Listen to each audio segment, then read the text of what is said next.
নমস্কার বন্ধুরা, অনিন্দিতা রান্নার কেরামতি চ্যানেলে আপনাদের সকলকে স্বাগত জানাচ্ছি। আশা করি আপনারা সবাই খুব ভালো আছেন, আমিও ভালো আছি। আজকে দেখুন, আমি এখানে ভাতের চাল নিয়েছি, আর এই ভাতের চাল দিয়ে আমরা প্রতিদিন ভাত খাই কিংবা মাঝে মধ্যে আমরা খিচুড়ি বানিয়ে খাই, কিন্তু সবসময় ভাত কিংবা খিচুড়ি খেতে কিন্তু কারোরই ভালো লাগে না। আজকের এই ভাতের চাল দিয়ে নরম তুলতুলে জালিদার নাস্তা রেসিপি আপনাদের সাথে শেয়ার করব। আমি কীভাবে বানাচ্ছি পুরো ভিডিওটি দেখার অনুরোধ রইল। এখানে দেখুন, 1 বাটি পরিমাণে ভাতের চাল নিয়েছি, আর এই চালটা কিন্তু মোটা বা সরু কোনো ব্যাপার নয়, যে কোনো ভাতের চাল দিয়েই কিন্তু রেসিপিটা বানানো যায়। আর নিয়েছি দেখুন 2টো টমেটো, এগুলো আপনারা কম বেশি করে নিতে পারেন। এদিকে দেখুন, একই মাপের চাল আমি কিন্তু জলের মধ্যে কিছুক্ষণ ভিজিয়ে নরম করে নিয়েছি। আর অবশ্যই কিন্তু চালটা ভিজিয়ে নরম করে নেবেন, তাহলে কিন্তু খুব ঝটপটভাবে এটা রেডি হয়ে যাবে। এখানে একটা মিক্সিং জার নিয়েছি, জারের মধ্যে এই চালগুলো দিয়ে দেব, দিয়ে মিহি করে একটা পেস্ট বানিয়ে নেব। আর বন্ধুরা, ভিডিওর শুরুতে আপনাদের কাছে একটা রিকোয়েস্ট রইল, একটা লাইক দিয়ে দেবেন, আর চ্যানেলে নতুন হয়ে থাকলে চ্যানেলটিকে সাবস্ক্রাইব করে সাপোর্ট করবেন। বেল আইকনটি প্রেস করে দেবেন, পরবর্তী ভিডিওর নোটিফিকেশান সবার আগে আপনার কাছে চলে যাবে। ফেসবুক থেকে দেখলে পেজটা ফলো করার অনুরোধ রইল। এবারে এর মধ্যে সামান্য পরিমাণে জল দিয়ে দেব, ঢাকনা দিয়ে মিহি করে পেস্ট বানিয়ে নেব। এখানে একটা কড়া গরম করে নিয়েছি, আর এর মধ্যে সামান্য পরিমাণে জল দিয়ে দেবো একটা কাঁচা লঙ্কা। এবারে এখানে যে টমেটোগুলো রেখেছিলাম 2টো ভাগে ভাগ করে নিয়েছি, একটা পাত্র দিয়ে ঢেকে রাখবো, রেখে টমেটো আমি সিদ্ধ করে নেব। ঢাকনাটা খুলে নেব। আর এখন দেখুন, রসটা কিন্তু বেশ ভালো মতো শুকিয়ে নিয়েছি, নিয়ে আমি টমেটোটা কিন্তু সিদ্ধ করে নিয়েছি। এবার এই টমেটোগুলো আমি তুলে নেব, নিয়ে ঠান্ডা করে মিহি করে একটা পেস্ট বানিয়ে নেব।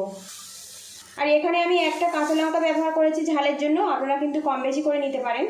এখানে একটা কাঁচের বোল নিয়েছি, আর এখানে দেখুন চালটা কিন্তু মিহি করে পেস্ট বানিয়েছি, এই বোলের মধ্যে আমি নিয়ে নেব। আর অবশ্যই কিন্তু এই চালের মিশ্রণটা একদম মিহি করে বানাবেন। আর যখন এই চালের পেস্ট বানাবেন, অবশ্যই তার আগে কিন্তু চালটা ভিজিয়ে নরম করে নেবেন, তাহলে খুব ঝটপট আর খুব তাড়াতাড়ি কিন্তু পেস্ট একদম রেডি হয়ে যাবে। এর মধ্যে দিয়ে দেবো স্বাদ মতো লবণ, আর দিয়ে দেবো কয়েক দানা চিনি। চিনিটা যদি আপনি পছন্দ করেন তো বাদ দিয়ে দেবেন। এগুলো ভালো করে মিক্স করে নেব। আর এই ব্যাটারটা মিডিয়াম ঘরেতে বানিয়ে নিতে হবে, পড়লে হালকাভাবে ছড়িয়ে যাবে সেই মতো রেডি করতে হবে। দেখুন মিশ্রণটা আমার রেডি হয়ে গেছে, সাইড করে রাখবো। আবারও কড়াটা গরম করে নিয়েছি, এর মধ্যে দিয়ে দেবো 1/2 চামচ পরিমাণে সরিষার তেল, দিয়ে দেবো কয়েক দানা কালো জিরে, সামান্য রসুন কুচি। এদিকে দেখুন কালো জিরে আর রসুনটা কিন্তু ভাজা ভাজা হয়ে গেছে, একটা গন্ধ বেরিয়ে গেছে। এবারে এখানে যে টমেটো পেস্ট করে নিয়েছিলাম এর মধ্যে দিয়ে দেবো। এবারে এর মধ্যে দিয়ে দেবো স্বাদ মতো লবণ, আর দিয়ে দেবো কয়েক দানা চিনি। এটা বেশ করে নাড়াচাড়া করে আমি চাটনি বানিয়ে নেব। এদিকে দেখুন চাটনিটা কিন্তু আমার রেডি হয়ে গেছে, এরকম অবস্থাতে নামাবো। গ্যাস লাইটটা বন্ধ করে দেবো, দিয়ে আমি চাটনিটা নামিয়ে নেব। এদিকে ব্যাটারটা কিন্তু একটু বেশি ঘন হয়ে গেছে, এর মধ্যে একটু জল দিয়ে দেব, দিয়ে ভালো করে মিক্স করে নেব। তো দেখুন ব্যাটারটা কিন্তু রেডি হয়ে গেছে, পড়লে হালকাভাবে ছড়িয়ে যাবে সেই মতো কিন্তু ব্যাটারটা রেডি করে নিতে হবে। এবার এই ব্যাটারের মধ্যে ছোটো চামচের 1/2 চামচ পরিমাণে খাবার সোডা দিয়ে দিলাম। এবার এটা ভালো করে মিক্স করে নেব। মিশ্রণটা একদম পুরোপুরি রেডি হয়ে গেছে। এখানে প্যানটা আমি হালকাভাবে গরম করে নিয়েছি, আর এখানে দেখুন 1 থেকে 2 ফোঁটা আমি তেল নিয়েছি, প্যানের গায়ে ভালো করে লাগিয়ে দেব। আজকের নাস্তাতে কিন্তু কোনো রকম তেলের ঝামেলা থাকবে না, জাস্ট একটু এইভাবে আমি লাগিয়ে নেব। এদিকে দেখুন একটা ছোট্ট কাপড় নিয়েছি, এই তেলটা এইভাবে দিয়ে মুছিয়ে নেব। এবারে এর মধ্যে 1 হাতা পরিমাণে ব্যাটার দিয়ে দেব, আর এই ব্যাটারটা কিন্তু নিজে থেকে ছড়িয়ে যাবে। এবার একটা ঢাকনা দিয়ে ঢেকে রাখবো 1 থেকে 2 মিনিটের জন্য। ঢাকনাটা খুলে নেব। আর এখন দেখুন কত জালিদারভাবে নাস্তাটা রেডি হয়েছে। এবার এটা আমি উল্টে দেব। এদিকে দেখুন নাস্তাটা কিন্তু রেডি হয়ে গেছে, আর এখন দেখুন কত জালিদারভাবে নাস্তাটা রেডি হয়েছে। আর বন্ধুরা, এই রেসিপিটা হচ্ছে চালের আপ্পাম। সবসময় কিন্তু ভাত বা খিচুড়ি খেতে কিন্তু ভালো লাগে না, এইভাবে কিন্তু আপ্পাম বানিয়ে খেতে পারেন ব্রেকফাস্ট কিংবা রাতের ডিনারেও। তো দেখুন কত সুন্দরভাবে এটা তৈরি হয়েছে, কত জালিদারভাবে তৈরি হয়েছে। দেখুন খুব ঝটপট কিন্তু আপনারা এইভাবে বানিয়ে নিতে পারেন। এটা আমি নামিয়ে নেব।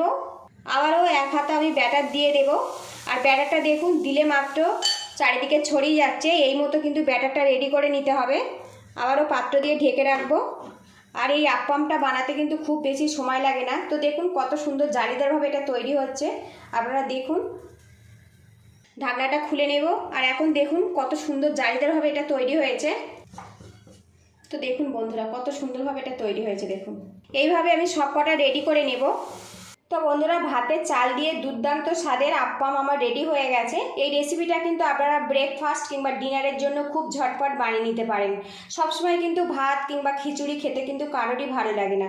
আজকের এগুলো আমি চাটনির সাথে পরিবেশন করব। যদি ভালো লাগে তো বাড়িতে অবশ্যই এইভাবে ট্রাই করবেন। কেমন হয়েছে আমাকে কমেন্ট বক্সে জানাবেন। পুরো ভিডিওটি দেখার জন্য ধন্যবাদ রইল। পরবর্তী ভিডিও দেখার আমন্ত্রণ জানিয়ে আজকে আমি বিদায় নেব। আর বন্ধুরা এদিকে দেখুন আপ্পামগুলো কত জালিদারভাবে তৈরি হয়েছে দেখুন। কোনো রকম কিন্তু সমস্যা হয় না, খুব ঝটপট কিন্তু আপনারা এইভাবে বানিয়ে নিতে পারেন। তো দেখুন কত সুন্দরভাবে এটা রেডি হয়েছে, একদম নরম তুলতুলে দেখুন।